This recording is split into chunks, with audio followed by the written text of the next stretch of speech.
wake up in the morning, brush my teeth before I see my team.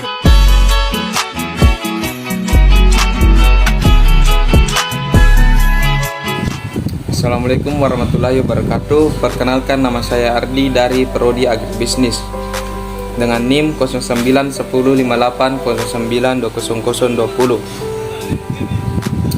Baiklah, pada penyuluhan kali ini saya akan membahas tentang hama dan penyakit pada tanaman padi dan cara mencegahnya. Pemahaman hama dan penyakit pada tanaman padi perlu mendapatkan perhatian untuk mencegah dan menanggulangi adanya serangan pada tanaman padi-padi. Kerugian beberapa penurunan produksi, kegagalan hasil panen diakibatkan oleh adanya serangan hama dan penyakit. Serangan dapat terjadi berupa infeksi dan benih pada benih, pembibitan dan masa pertumbuhan serta menjelang panen. Beberapa hama dan penyakit pada tanaman padi yang umumnya menyerang tanaman padi yaitu yang pertama adalah penggerek batang, yaitu ulat yang hidup dalam batang padi. Hama ini berubah menjadi ngengat berwarna kuning atau coklat. Biasanya satu larva berada dalam satu anakan. Ngengat aktif pada malam hari.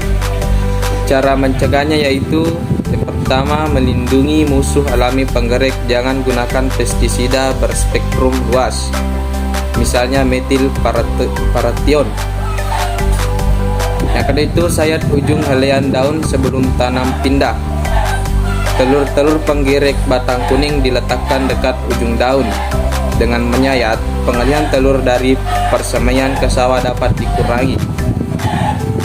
Hama yang kedua yaitu penyakit hawar daun bakteri atau HDB.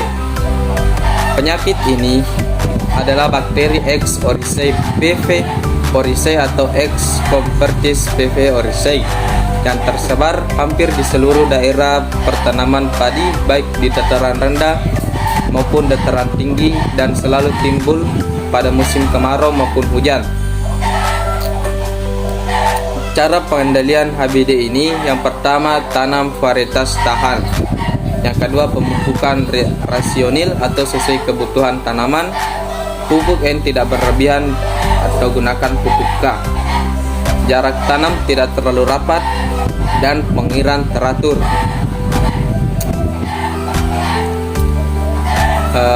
Hama yang ketiga yaitu blast, disebabkan oleh jamur Chrysularia sp. Spora disebabkan melalui benih, seedborne dan angin airborne. Penyakit blast menginfeksi tanaman padi pada setiap fase pertumbuhan, menyerang daun, batang, dan malai padi, kecuali akar. Cara pengendalian blast yaitu sanitasi sisa tanaman, tidak menanam benih di daerah endemis, perlakuan benih atau seed treatment vegetatif dan generatif, tidak memupuk N berlebihan, pupuk K, aplikasi fungisida binomil atau isopropiolan pada anakan maksimum dan bunting awal atau berbunga. Yang keempat yaitu penyakit tungro, adalah penyakit virus pada padi yang menyebabkan tanaman tumbuh kerdil dan berkurangnya jumlah anakan. Pelepah dan helaian daun memendek dan daun terserang sering berwarna kuning sampai kuning orange. Bereng hijau adalah serangga utama yang menyebabkan virus tungro. Cara pengendaliannya yaitu gunakan varietas padi yang tahan tungro, tanam serempak, rotasi varietas penting untuk mengurangi gangguan. Yang terakhir yaitu cabut dan bakar tanaman yang sakit. Yang kelima yaitu tikus sawah. Tikus sawah merupakan hawa utama penyebab kerusakan terbesar tanaman padi. Tikus sawah merusak tanaman padi mulai dari semai, panen, bahkan di gudang penyimpanan.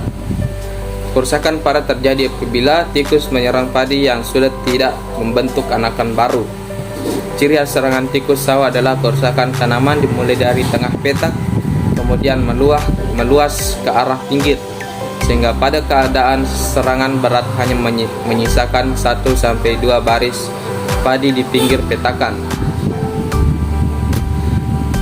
Pengendalian tikus ditekankan untuk menekankan populasi awal tikus sejak awal penanaman sebelum tikus memasuki masa perkawinan.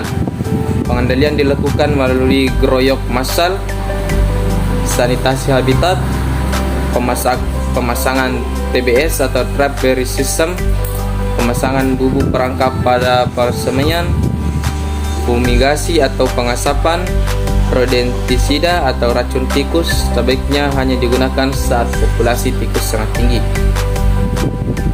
Nah, itulah tadi macam-macam hama dan penyakit pada tanaman padi dan cara pencegahannya. Semoga dengan diketahuinya hal tersebut dapat membantu petani-petani dan menghadapi hama dan penyakit tersebut. Mungkin itu saja yang sempat saya sampaikan pada penyuluhan pertanian kali ini.